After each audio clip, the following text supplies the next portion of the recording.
कल आंगन में एक लाडली चल रही थी, कल आंगन में एक लाडली चल रही थी, अभी जिसके हाथों में मेहंदी लगी थी। खता इस दुल्हन की जो थी बस यही थी कि इसके जहेज में अभी कुछ कमी थी। और मैं मेरे भाई लोग से भी ये बात सुनना चाहती हूँ कि आप ये अहद कर लें कि आप भी जहेज नहीं लेंगे। जी ज़रूर, मैं बाइकआउट करूँगी। जो गाड़ी पकड़ी जाती है बगैर रिश्वत के उन्हें नहीं छोड़ती, और दूल्हे वाले भी बगैर जहेज लिए के छोड़ते ही नहीं। और मैं 100 बार बोलती मेरी अम्मी को, खत्ता ही भिखारी से शादी नहीं करती बोल के।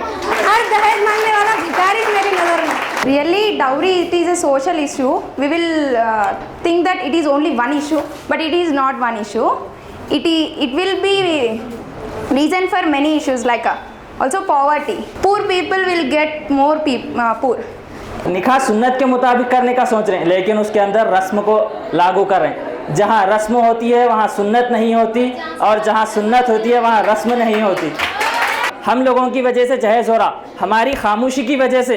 हमारे दादी अम्मी हो, नानी अम्मी हो, उन लोग जब जहेज़ पूछ रहे हैं तो हमारी खामोशी की वजह से जवाब हाँ हो रहा है। इसीलिए हम क्या करें, जहेज़ के ख़िलाफ़ जाए।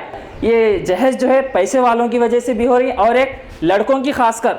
వరకట్నం ఇదొక సాంఘిక దురాచారం, మనందరికీ తెలిసినదే. ఇది ఒక దురాచారమా అంటే కాదు, ఇది పేదరికానికి దారి తీస్తుంది.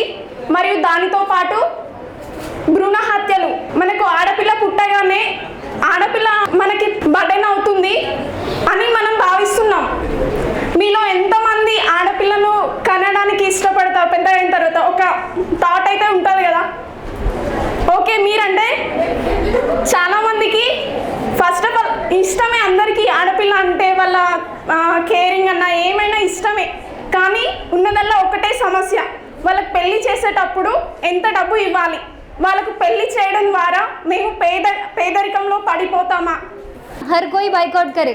अब अगली बार किसी का भी इनविटेशन, डाइट में भी शादियों के इनविटेशन आते, अब अगर हम लोग को खाना खिलाए, यहाँ से इनविटेशन देने आते हर कोई, अगर वो लड़कियाँ हम लोग को खाना खिलाए या फिर जहेज दे रहे बोल के मालूम हुआ तो डाइट से भी इनविटेशंस लेना बंद हो जाता। अगर मेरे घर में शादी हुई तो मेरे बहन को देने नहीं दूंगा। मैं जहेज हो रही तो मैं भी नहीं जाऊंगा मेरे सगी बहन की शादी में। इनविटेशन कार्ड आया, अगर उसमें जहेज दे रहे तो वो शादी में मैं भी नहीं जाऊंगी, और मेरे रिश्तेदारों में जो मेरे कजन्स हैं वो लोग को भी बोलूँगी। ఒక అబ్బాయి స్కూల్ స్టేజ్లో ఉన్నప్పుడు డౌరీ అనే వర్డ్ ఒక బ్యాడ్ వర్డ్ లాగా ఉంటుంది అతనికి. అదే కాలేజ్ స్టేజ్కి వచ్చేసరికి నేను అడగను, వాళ్ళు ఇస్తే వద్దనను అని ఉంటుంది. తర్వాత అదే అతను వర్క్ చేసేటప్పటికి తీసుకుంటే తప్పేంటి, నేను ఇంత కష్టపడుతున్నా, నాకు ఇంత శాలరీ వస్తుంది, తీసుకుంటే తప్పేంటి అన్న ఉద్దేశం వస్తుంది. అసలు గర్ల్స్ ఎందుకు ఇవ్వాలి వాళ్ళకి?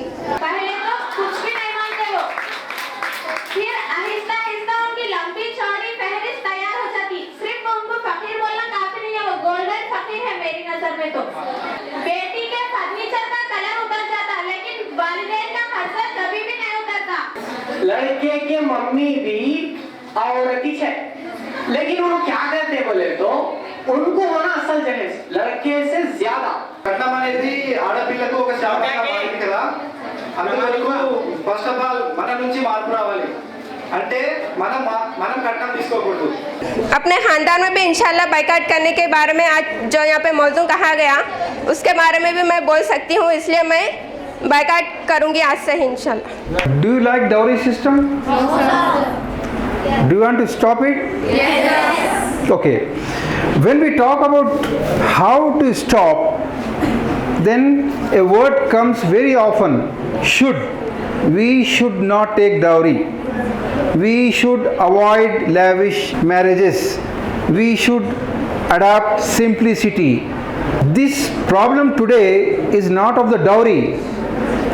The problem is because of this should. The problem is because of this should. Everyone is saying should. But who will do it? We will not talk should. We will talk I will do it. Say once, I will do it.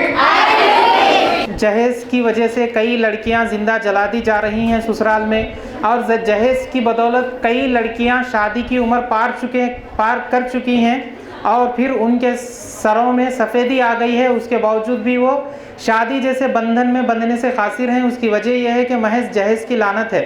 If you take dowry, it means gents if they take dowry, they will be slave of their wife. First of all, this is first thing, because they will dominate the husband. The second one, if you take dowry, the family who gave you dowry, they will become very poor. Suppose I have 3 or 4 acres of jameen, field. I lost all the field and put into dowry. I will become very poor. So it is very dangerous for a family system. సందర్భంలో ఒక తల్లిని అడిగాను, అమ్మా నువ్వు ఇంత amount అడుగుతున్నావు కదా, సరే నువ్వు నీ కొడుకు ఇచ్చిన పాల యొక్క రేటు కూడా కలిపావా ఇందులో? Dowry is not a good practice. You should not harass the family in the name of the dowry. Girls should stop to come forward to stop it. ఇది ఆడపిల్లల ద్వారానే వచ్చింది. ఇది కూడా మీకు తెలుసో తెలియదో, ఎక్కువ మటుకు అత్త లేదా తల్లియే ఎక్కువ దీని మీద ఫోర్స్ చేసేది. ఎక్కువ మటుకు ఇంకా మగపిల్లల కంటే ఎన్నో ఒకటి ఉండొచ్చు, కానీ ఆడపిల్లల నుంచి ఎక్కువ ఫోర్స్ వచ్చింది, అది వాస్తవాన్ని. కాబట్టి దాన్ని పోగొట్టాలంటే మళ్ళీ ఆడపిల్లలే నడుము కట్టాలి. ఈ ప్రొఫెషన్ లో ఉన్న వాళ్ళు మనం తలుచుకుంటే, మీ యూస్ తలుచుకుంటే తప్పనిసరిగా మేమే వచ్చి ఒక జనరేషన్ రాకపోవచ్చు, కానీ వస్తుంది, తప్పనిసరిగా రావాలి. ఈవెన్ అంటే ఒకసారి న్యూస్ లో చదివాను, పాకిస్తాన్ లో కూడా